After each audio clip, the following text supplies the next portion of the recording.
Semoga Ustaz Somad selalu sehat dan selalu dilindungi Allah. Amin. Saya Arif Firmansyah, punya adik satu bapak. Posisi bapak sudah almarhum, sudah meninggal. Bolehkah saya menjadi wali nikah untuk adik saya? Tak bisa. Karena syarat wali itu adalah saudara seayah atau saudara kandung seayah seibu. Adapun saudara seibu tak bisa jadi wali. Saudara tiri tak bisa jadi wali. Kamu, saya mau mewalikan dia, Pak. Apa hubungan? Saya merasa saudara. Apalagi?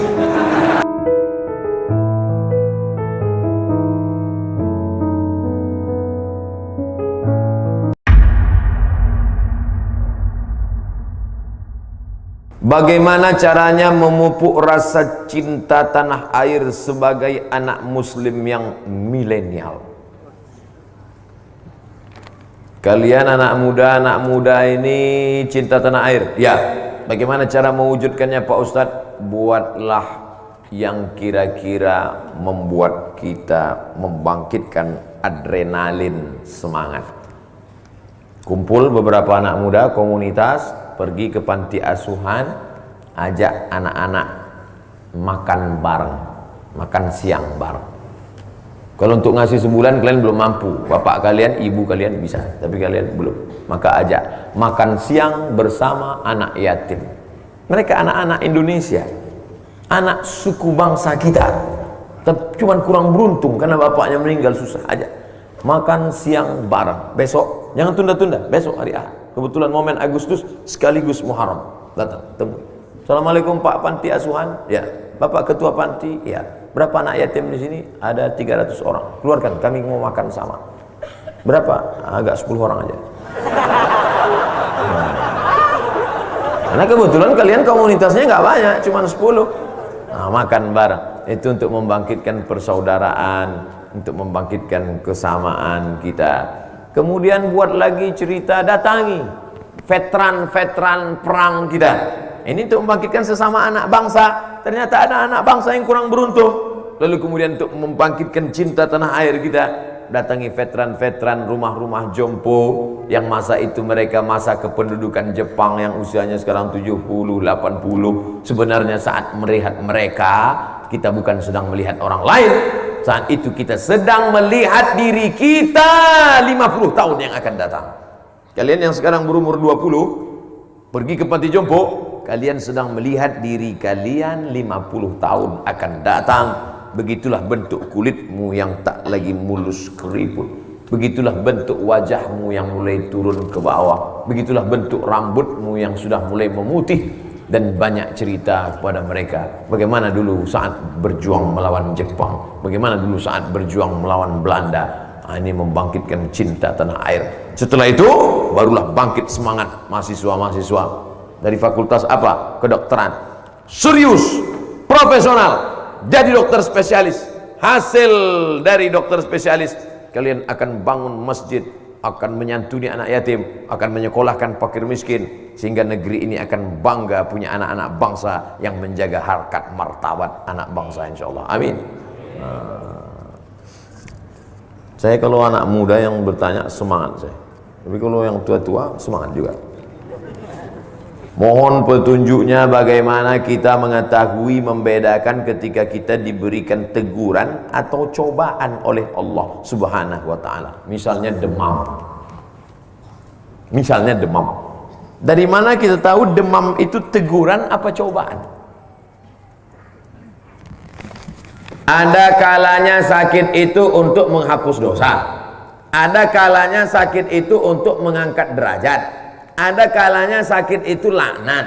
Ada kalanya sakit itu menempatkan kita di surga yang tertinggi. Dari mana kita tahu bahwa demam kita itu masuk kategori demam level A, level B, level C? Apakah dari panasnya? Pakai termometer, oh panas Anda 40. Nah, ini laknat nih. Tidak bisa.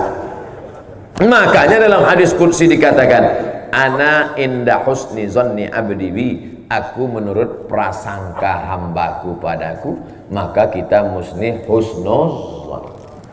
Andai besok kita demam, na'udzubillah, sekedar sampel contoh, maka yang pertama kita pakai hadis, la yusibul mu'min min nasabin wala wasabin wala saqamin wala syaukin yastakuha.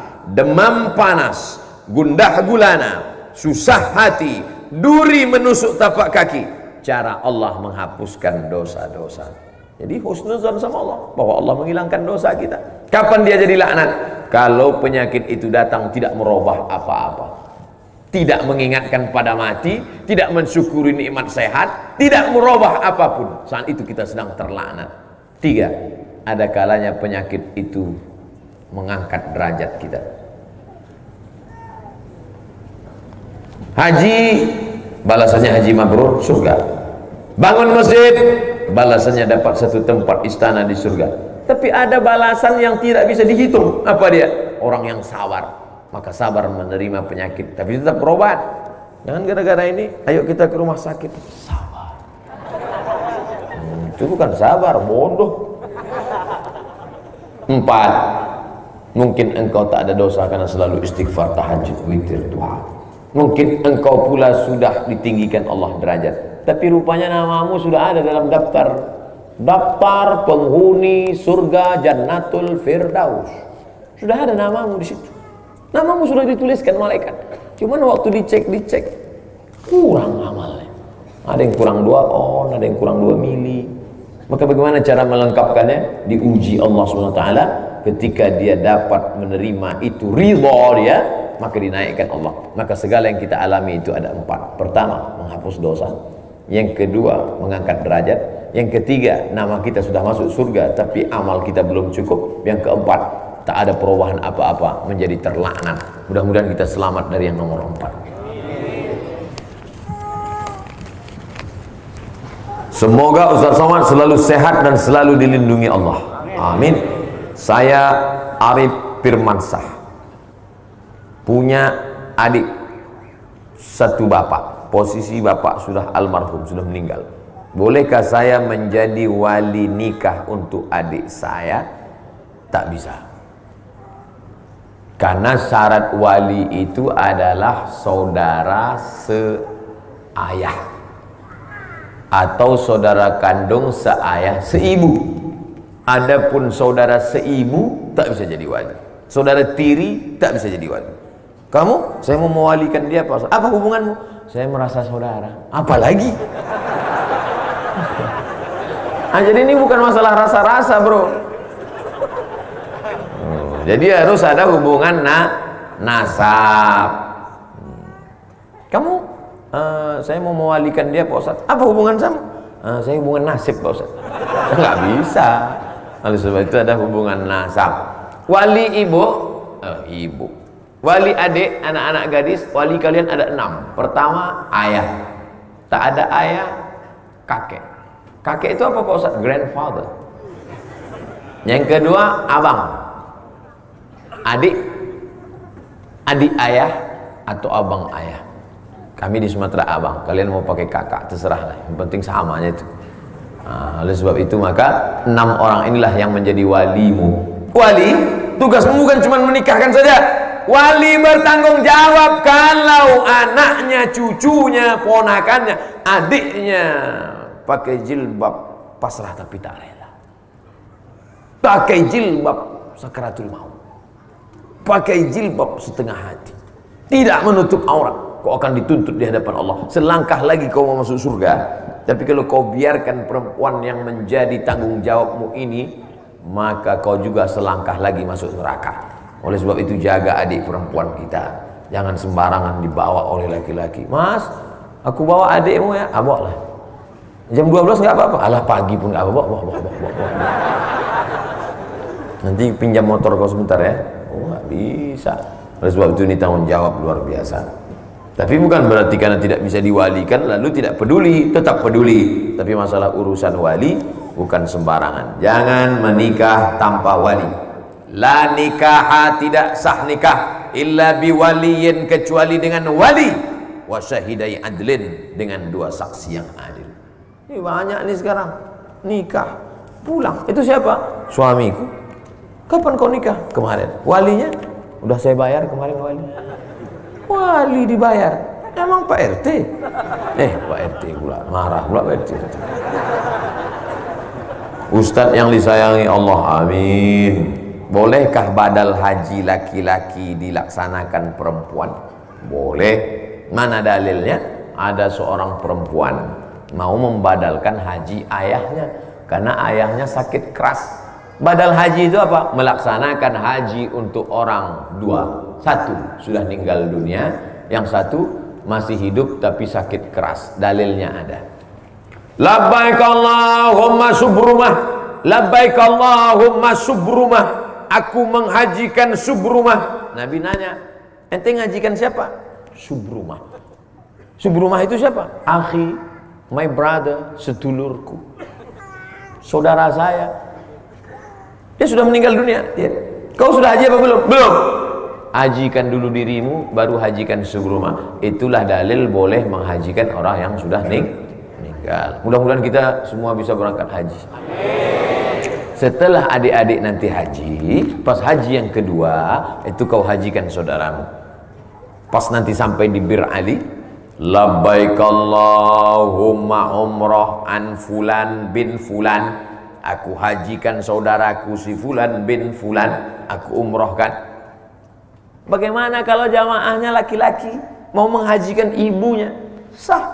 Bagaimana kalau jamaahnya perempuan mau menghajikan bapaknya? Sah. Dalil tentang ini hadis sahih. Ya Rasulullah, bapak saya kalau dinaikkan ke atas onta jatuh. Naik atas onta jatuh. Sudah tua, tulang belakangnya tak bisa lurus lagi. Bolehkah saya hajikan dia? Boleh. Itu dalil yang sudah tua bisa dihajikan karena tak sanggup lagi naik pesawat.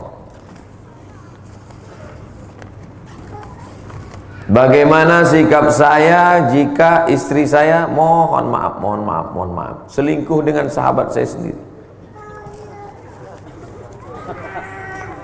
Az-zaniyatu waz-zani, laki-laki perempuan yang berzina, fajlidu kulla wahidin minhuma bi'ata jaldah, cambuk 100 kali kalau belum nikah. Kalau sudah nikah, farjumuhumal battah, dimasukkan ke dalam tanah, dilempar batu sampai mati. Ini selingkuh dia dengan temanmu, maka kau panggil dia baik-baik, kasih tahu dia, kau kalau hidup zaman Nabi udah lempar pakai batu, udah mati kau udah. Kalau kau bisa menerima dia, taubat dia, terima dia baik. Tapi kalau kau tak bisa menerima dia dengan baik, bunga bukan setangkai, kumbang bukan seekor, patah tumbuh hilang berganti, hilang satu tumbuh 1000. Emang main bola tepuk tangan?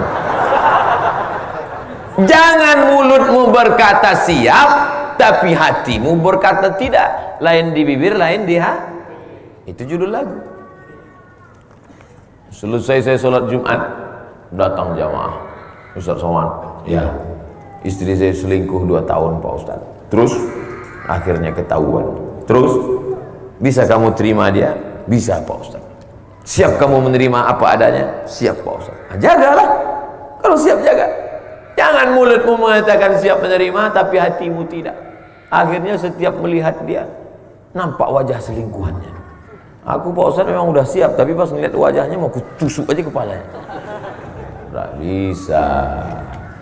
Tidak ada laki-laki yang sanggup siap, karena laki-laki yang siap adalah laki-laki dayus. Dayus cemburu. La yadkhulul jannah, tak masuk surga. Siapa yang tak masuk surga itu ya Rasulullah? Dayus. Siapa dayus? La yagharu ala maharimihi, tak ada rasa cemburunya. Tak ada rasa cemburu. Bininya dibawa orang, cuek aja deh. Tadi kulihat istrimu dibawa orang nonton. Udah biasa. Ini dayus sih. Dayus tak mencium bau surga. Tapi jangan pula terlalu cemburu. Sampai istri beli kangkung pun gak bisa. Ente kenapa gak beli kangkung? Suamiku curiga sama tukang jual kangkung. Ini itu namanya posesif. Terlalu cemburu. Lagi-lagi ummatan wasata. Jangan terlalu cemburu posesif, jangan pula sampai tak ada rasa cemburu dayus. Siapa namanya? Dayus posesif.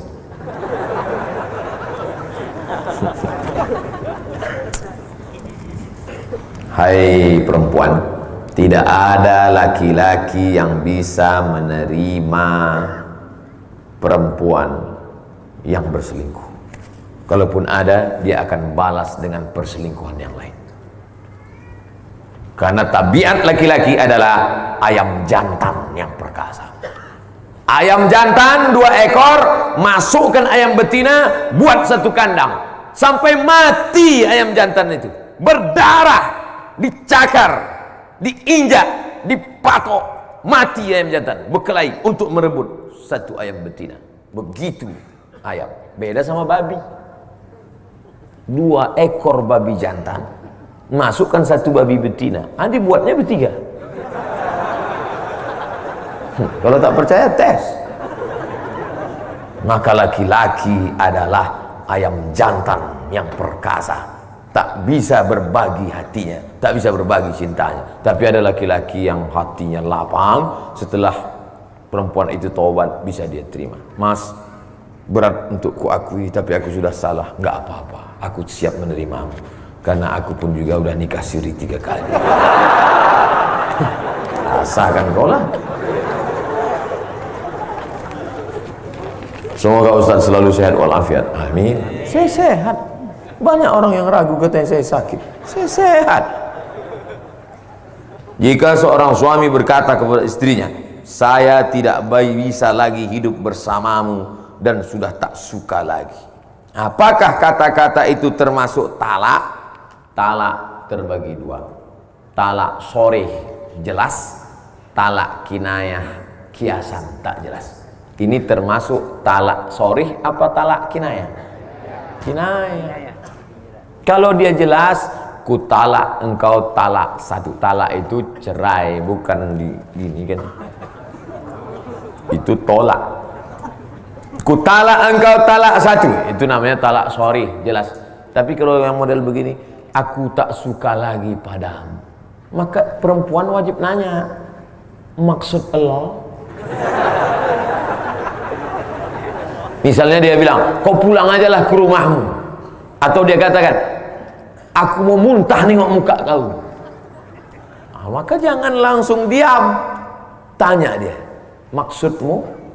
Kalau dia bilang, ada niat tolak, maka jatuh tolak 1. Aku sudah tak suka lagi, pulanglah ke rumah. Maksudmu? Enggak, aku nyuruh aja. Enggak jatuh, berarti enggak ada niat. Tapi kalau kata dia ada niat, maka jatuh talak 1. Talak 1 masih bisa rujuk Pak Ustaz? Bisa. Limit waktunya berapa lama? 3 bulan. Kayak visa paspor juga.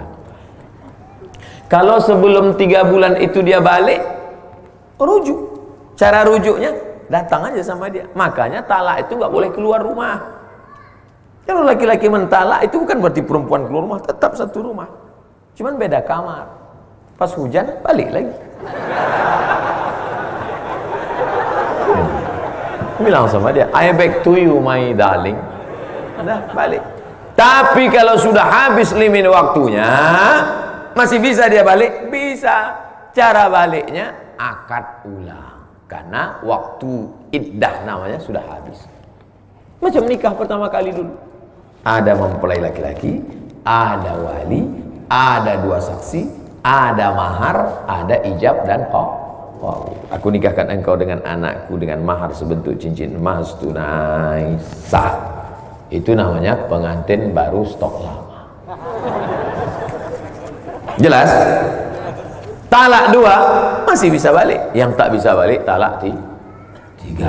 Makanya semarah-marahnya engkau jangan langsung talak 3. Ini ada laki-laki ini marah, menggeletar dia, aku talak 100. Talak 100 jatuhnya 3. Ku talak engkau sebanyak bintang di langit. Jatuh 3. Kalau sudah jatuh talak 3, la tankihu fala tahillu lahu hatta tankiha zawjan ghairah. Tidak boleh kau nikah dengan dia sampai dia nikah lagi dengan laki-laki lain. Hati-hati. Makanya laki-laki itu sebelum menikah mesti paham kursus pernikahan.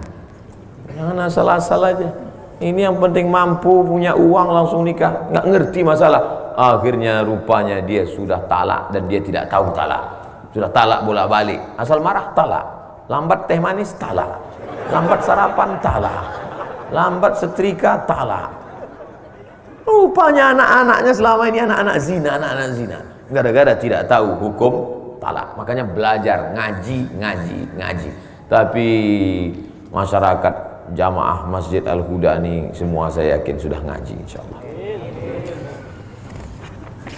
Saya pernah baca hadis mengatakan apabila seorang suami melakukan perbuatan mungkar maka secara otomatis jatuh talak.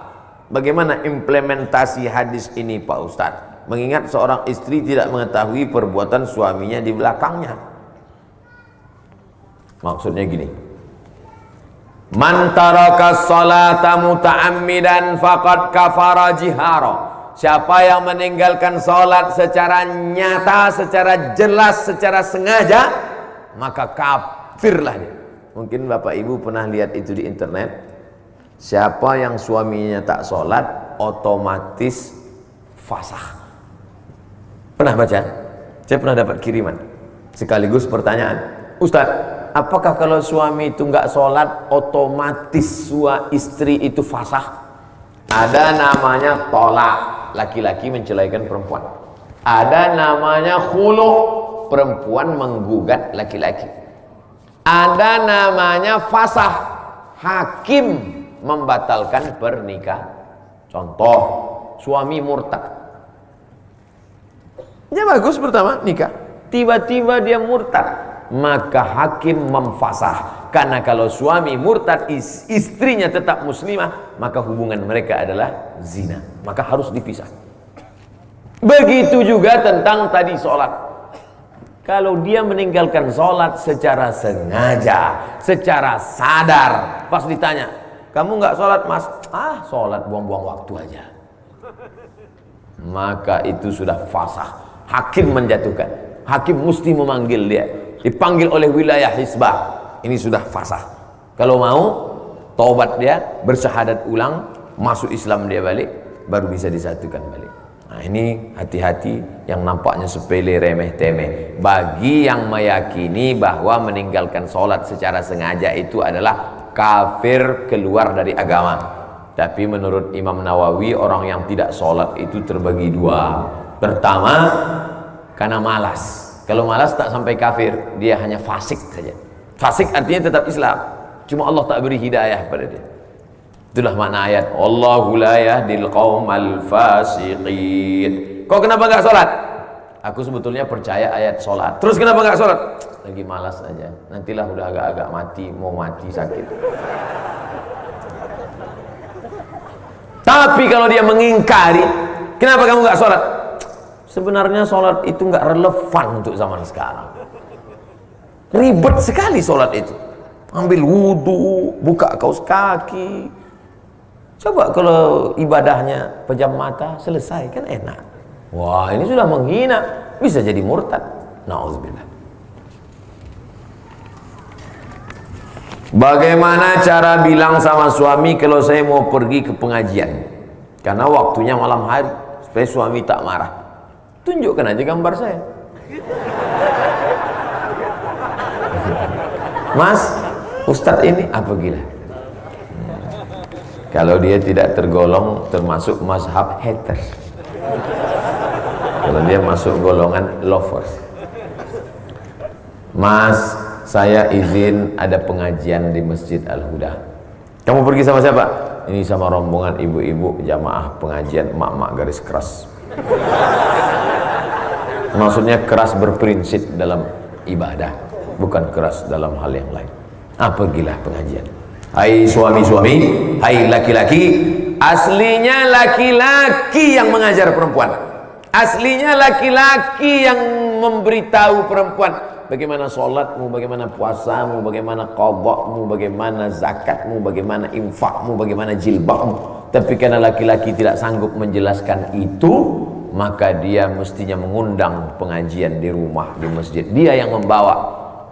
Ya ayyuhalladzina amanu, hai para suami-suami, qu anfusakum, jaga dirimu, wa ahlikum, istri anakmu, nara, dari api neraka.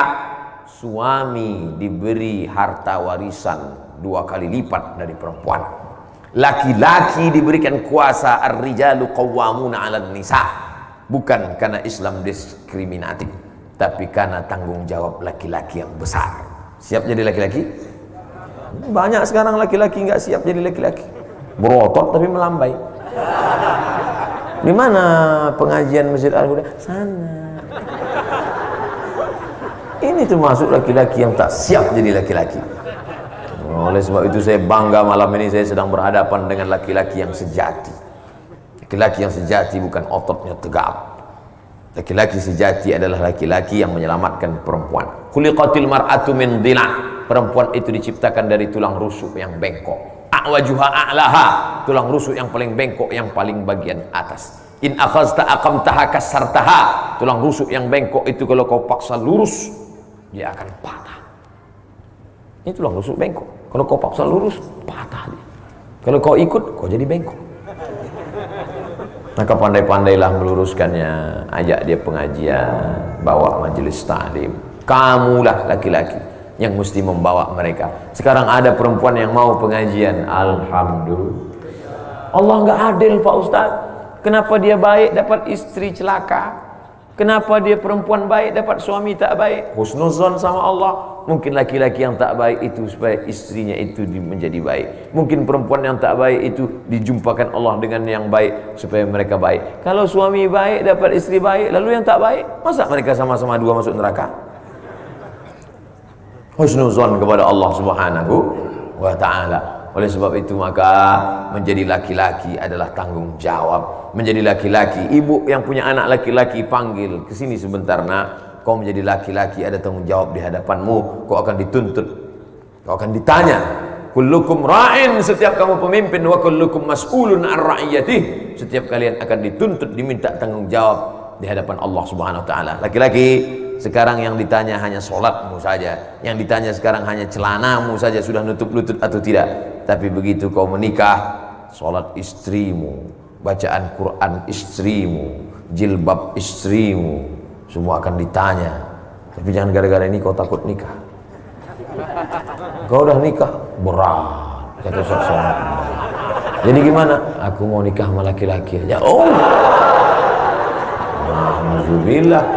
Laknat di atas laknat adalah disebutkan azabnya dalam Al-Quran.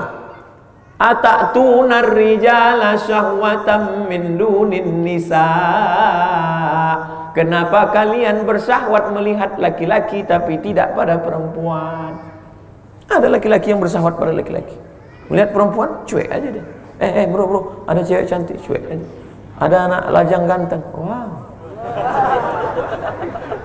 Ja'alna 'aliha safilaha, kami jadikan bagian bawah tanah itu naik ke atas, bagian atas jatuh ke bawah. Wa amtarna 'alaihim bihijaratin min sijilin mamdud, kami hujani mereka dengan tanah liat yang terbakar api neraka. Azab bagi homoseksual.